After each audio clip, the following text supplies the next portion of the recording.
queridos amigos de Clave 7. Bienvenidos a mi sección Leyendas y Misterios con Antonio Ceniza. Hoy os quiero hablar de vampirismo, pero de vampirismo y de vampiros históricos. Y nos vamos con el caso de Arnold Paole, la epidemia de vampirismo de Serbia. Estamos en Serbia, a mediados del siglo XVIII. Era tiempo de supersticiones, de guerras y epidemias, ahí donde los conocimientos y los avances médicos se entremezclaban a menudo con la brujería y el terror. El nombre de Arnold Paole es muy conocido en Europa del Este, por considerarse uno de los primeros casos de vampirismo. Y aún más, a día de hoy se conserva abundante documentación sobre el caso, con lo cual podríamos decir que es uno de los relatos más curiosos sobre el tema y que sin lugar a dudas deseo compartir con todos vosotros. ¿Estáis preparados para conocer al Hajduk serbio Arnold Paole? Paole era un soldado curtido en el fuego, la sangre y el acero. No conocía otra vida más que la militar, y la acorde a su rango de soldado raso, pero era tan aguerrido y violento que ningún destacamento quería prescindir de él, en especial en los destinados a Austria. Los que convivieron con él lo oyeron comentar a menudo que cuando era un simple soldado contratado a sueldo, fue atacado por un vampiro. Fue en un pueblo llamado Gosova. Según él mismo explicaba, tras recibir la mordedura, procedió a perseguir al ser, encontrándolo en un cementerio. Lo desenterró, le cortó la cabeza y pudo ver cómo la sangre fresca fluía por un cuerpo sin vida y de afilados dientes de alimaña. Lo que viene ahora resulta aún más escabroso.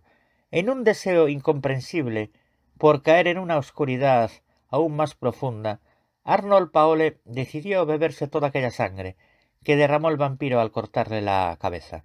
Deseaba tener su fuerza, su poder sobrenatural y sus tinieblas, para ser aún más fuerte en el campo de batalla. Obviamente, y tras estas historias, sus propios compañeros le cogieron un miedo muy profundo. No obstante, Arnold Paole acabó rompiendo con esa vida de soldado, tal vez por hastío, por insubordinación o porque ya era demasiado mayor. No lo sabemos. El caso es que se tienen registros de que falleció en 1726 tras sufrir un accidente con un carro, mientras llevaba a cabo labores en el campo.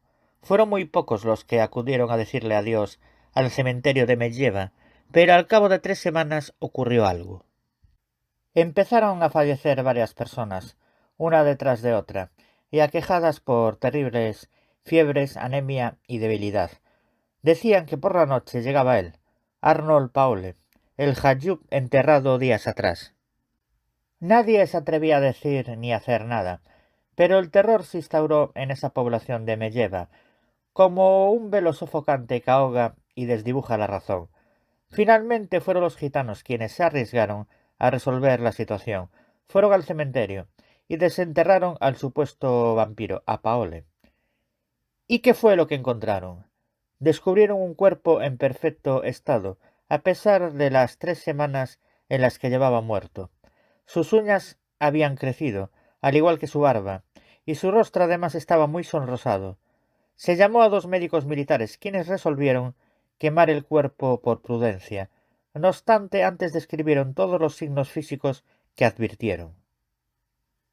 ¿Terminó todo aquí? En absoluto. La epidemia no había hecho más que comenzar.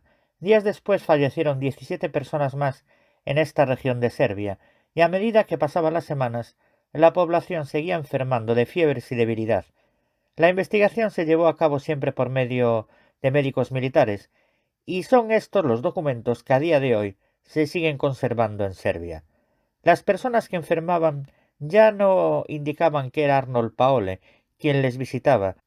En sus delirios febriles indicaban la presencia de otras personas, de otros pacientes ya fallecidos, que venían a quitarles la energía y la sangre. Otros vampiros. Todas las víctimas se quejaban de dolores punzantes, dolor en pecho y costados. Además presentaban fiebre prolongada y convulsiones. Las víctimas fueron las siguientes. Bueno, en el caso que os diga desconocidos porque no sabemos el nombre. Comenzamos. Milika, mujer de 50 años según Glasser, de 69 según Flukinger, fallecida tras 3 meses de enfermedad, señalada junto con Stana de empezar la epidemia. Milika llegó al pueblo 6 años antes, procedente de la zona turca. Una vez mencionó que había comido carne de 2 ovejas muertas asesinadas por vampiro, Paole y sus primeras víctimas. Según algunos testigos, en vida había sido pálida y flaca. Cuando abrieron su tumba, la encontraron llenita y coloreada. Miloje, muchacho, 14 años, según Glasser, de 16 según Flukinger, hijo de un jaiduque fallecido tras una enfermedad de 3 días, encontrado con condiciones de vampirismo. Bueno, aquí quiero hacer un inciso, por si no sabéis, qué es un jaiduque o hajduk. Fue un tipo de infantería regular campesina que se encontraba en Europa central y sudoriental desde principios del siglo XVII hasta mediados del XIX. Tenían una reputación que va desde bandidos hasta luchadores por la libertad. Bien, amigos de Clave 7, continuamos con las víctimas. Joachim, muchacho, 15 años según Glasser, de 17 según Flukinger, hijo de un jaiduque, fallecido tras una enfermedad de 3 días, encontrado con condiciones de vampirismo. Astana, mujer, 20 años, muerta al dar a luz tras 3 días de enfermedad, señalada junto con Milika de empezar la epidemia. Había admitido que se había frotado el cuerpo con sangre de vampiros como medida de protección contra ellos. Se le encontró con los órganos intactos, uñas y piel nueva, aunque con el útero con la placenta dentro en estado de podredumbre. Desconocido, hijo recién nacido de Stana, enterrado junto a una verja de la casa donde había vivido, ya que no había vivido tiempo suficiente como para ser bautizado. Flukinger informa de su cadáver semidevorado por los perros debido a la forma de enterrarlo. Boudica, muchacho, 9 años. Milosova, mujer de un jaiduque, 30 años. Rade, hombre, 20 años según Glasse, 23 según Flukinger, fallecido tras 3 meses de enfermedad. Rusa, mujer, 40 años, fallecida tras 10 días de enfermedad, en condiciones de vampirismo. Tenía sangre líquida en el pecho.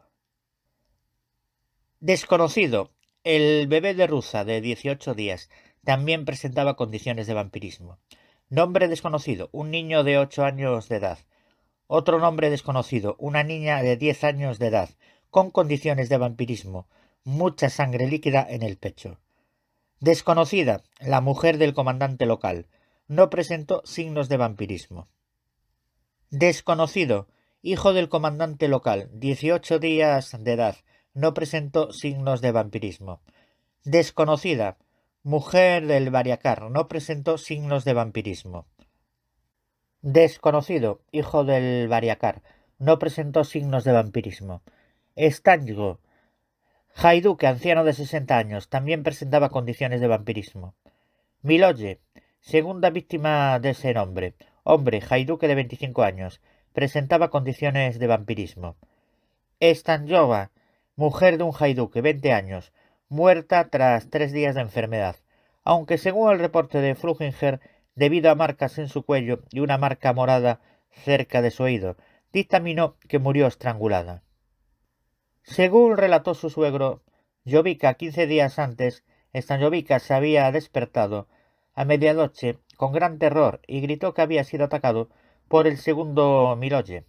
También presentaba condiciones de vampirismo. Desconocido, bebé de 8 días, encontrado con características de vampirismo. Bien, amigos, los cuerpos con signos de vampirismo fueron decapitados por gitanos bajo el permiso que había dado el Imperio austriaco. Luego fueron quemados y tiraron sus cenizas al río Morava. Los cuerpos descompuestos se volvieron a enterrar. Vamos con un detalle digno de mención.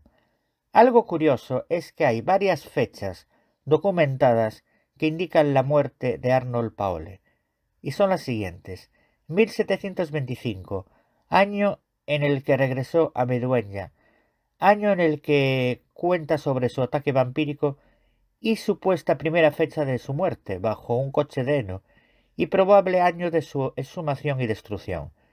1726, supuesta segunda fecha de su muerte, bajo un coche de heno y probable año de su exhumación y destrucción.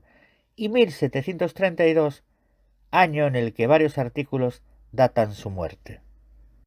Aunque hay varios hechos sospechosos alrededor de este incidente, también debemos recordar que eran tiempos en los que la medicina seguía en pañales. Tan solo la investigación de estos dos doctores, con meses de diferencia entre sus estudios, podemos ver muchas discrepancias en sus descripciones. Lo peor es que solo hay dos documentos cortos con estos datos, Visum et Repertum y la carta de Glaser, completamente en alemán, y es posible que muy lejos de su original. Este incidente es de suma importancia en el mundo de los vampiros, pues fue la primera vez que se les llamó oficialmente en una publicación Vampirus, latín. Antes eran Upir, o eran conocidos con otros nombres en diversas mitologías. Ahora bien, hay un hecho y un aspecto que debemos dejar claro. Por curioso que nos resulte, se dispone de múltiples documentos que buscaban más describir el estado de los fallecidos que los síntomas de los vivos. Es decir, cuando un paciente indicaba que había recibido la visita de tal persona, los militares, junto con los gitanos, procedían a desenterrar los cadáveres.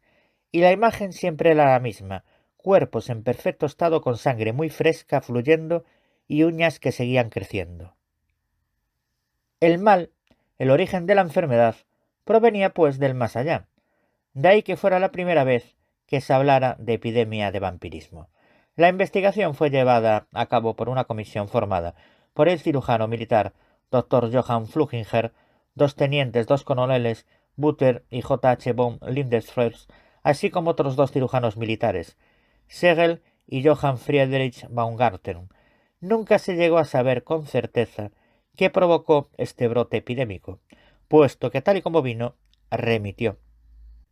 Eso sí, quemando el cuerpo de cada persona que fallecía para buscar con ello la tranquilidad de la población y evitando así la propagación del supuesto virus o esa epidemia de vampirismo iniciada por nuestro amigo Arnold Paole. Quién sabe, a día de hoy se dispone de lo que se conoce como el informe de Fluchinger y la carta de Glaser, reproducidos en numerosos tratados y artículos blog leyendasdelmundoceniza.blogspot.com, en el blog leyendasceniza.wordpress.com y en el blog Misterios, Leyendas de Galicia y Asturias.wordpress.com. También me podéis encontrar en mi propia página web, la de Antonio Ceniza, que es antonioceniza.6te.net. Y como no, en dos programas que codirijo como son Marín y Ceniza, Misterios Podcast Radio y Misterios de las Noches Gallegas Podcast Radio. Asimismo, también me podéis encontrar en mi propio programa que dirijo y presento, que es Ceniza da Morte Podcast. Un fuerte abrazo al director Fernando Álvarez y a Josephine y al resto de mis compañeros. Y cómo no, a ustedes, queridos amigos de Clave 7. Y nosotros nos encontramos en el próximo programa.